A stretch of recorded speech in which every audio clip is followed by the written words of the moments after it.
యూపీలో ఇళ్ల కూల్చివేతలపై సుప్రీంకోర్టు కీలక తీర్పు వెల్లడించింది. రాష్ట్రంలో బుల్డోజర్ యాక్షన్ సరికాదని, నిందితుల ఇళ్లను కూల్చే అధికారం లేదని వెల్లడించింది. ఇళ్లను కూల్చడం నివసించే హక్కును కాలరాయడమేనని, అధికారులు కోర్టు పాత్ర పోషించవద్దని చివాట్లు పెట్టింది. నిష్పాక్షిక విచారణ పూర్తి కాకుండానే నిందితుడిని దోషిగా పరిగణించలేని తెలిపింది. దోషిగా నిర్ధారించినప్పటికీ చట్ట ప్రకారమే శిక్ష ఉంటుందని తెలిపింది. ఈ సందర్భంగా దేశవ్యాప్తంగా మార్గదర్శకాలు జారీ చేసింది. కూల్చివేతలపై మతానికి సంబంధం ఉండొద్దని సూచించింది.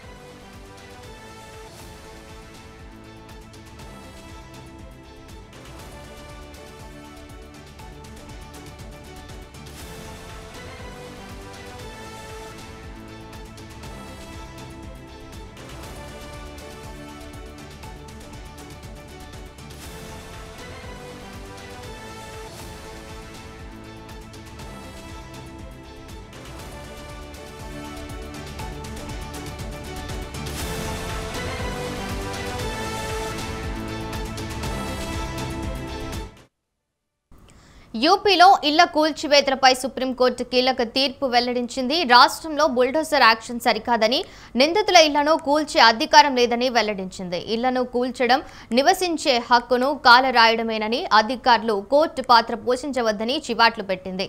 నిష్పాక్షిక విచారణ పూర్తి కాకుండానే నిందితుడిని దోషిగా పరిగణించలేనని తెలిపింది. దోషిగా నిర్ధారించినప్పటికీ చట్ట ప్రకారమే శిక్ష ఉంటుందని తెలిపింది. ఈ సందర్భంగా దేశవ్యాప్తంగా మార్గదర్శకాలు జారీ చేసింది. కూల్చివేతలపై మతానికి సంబంధం ఉండొద్దని సూచించింది. ఇక ఇదే అంశానికి సంబంధించి మరింత సమాచారం అందించడానికి నవీన్ ఫోన్ లైన్ లో ఉన్నారు. నవీన్, చెప్పండి.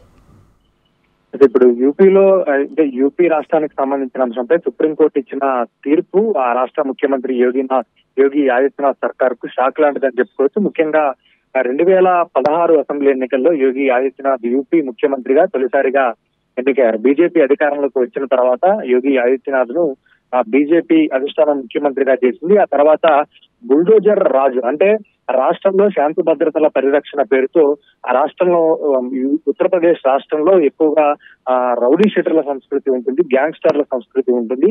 ఏ ప్రాంతానికి ఆ ప్రాంతానికి సంబంధించి ఒక గ్యాంగ్స్టర్ ఆ ప్రాంతాన్ని తన గుప్పెట్లోకి తీసుకొని రాజకీయంగా అదేవిధంగా ఆర్థికంగా తన ఆధిపత్యం చెలాయిస్తుంటారు. దీన్ని అణచివేయడం కోసం ఆ బుల్డోజర్ సంస్కృతిని, బుల్డోజర్ రాజును తీసుకొస్తున్నామంటూ యోగి ఆదిత్యనాథ్ ప్రకటించారు. దాన్ని అమలు చేశారు. పెద్ద ఎత్తున ఆ రాష్ట్రంలో ఉన్నటువంటి గ్యాంగ్స్టర్లు కావచ్చు, రౌడీ షీటర్లుగా పేరు పొంది నమోదైన వారు, రౌడీ షీటర్లుగా గుర్తింపు పొందిన వారి ఇళ్లను బుల్డోజర్లతో కూల్చివేయటం దేశవ్యాప్తంగా సంచలనం రేపింది. దీన్ని శాంతి భద్రతల పేరుతో బీజేపీ ప్రభుత్వం, యోగి ఆదిత్యనాథ్ ప్రభుత్వం సమర్థించుకున్నప్పటికీ ఆ విపక్షాలు అదేవిధంగా పెద్ద ఎత్తున ఇతర పక్షాలు దీన్ని తీవ్రంగా వ్యతిరేకించాయి.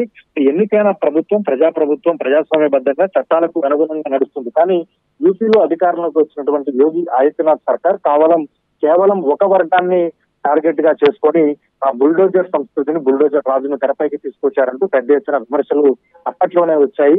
దీనిపై సుప్రీంకోర్టులో బిల్ కూడా దాఖలైంది. ఈ రోజు సుప్రీంకోర్టు ఇచ్చిన తీర్పు మాత్రం యోగి ఆదిత్యనాథ్ సర్కార్ కు షాక్ లాంటిదని చెప్పుకోవచ్చు. సుప్రీంకోర్టు తీర్పు ఇస్తూ కీలకమైన వ్యాఖ్యలు చేసింది. రాష్ట్రంలో బుల్డోజర్ యాక్షన్ సరికాదు, నిందితుల ఇళ్లను కూల్చే అధికారం ప్రభుత్వానికి లేదు, ఇది నిందితులకు నివసించే హక్కును రాయడమే అంటూ కూడా ఆ సుప్రీంకోర్టు కీలకమైన వ్యాఖ్యలు చేసింది.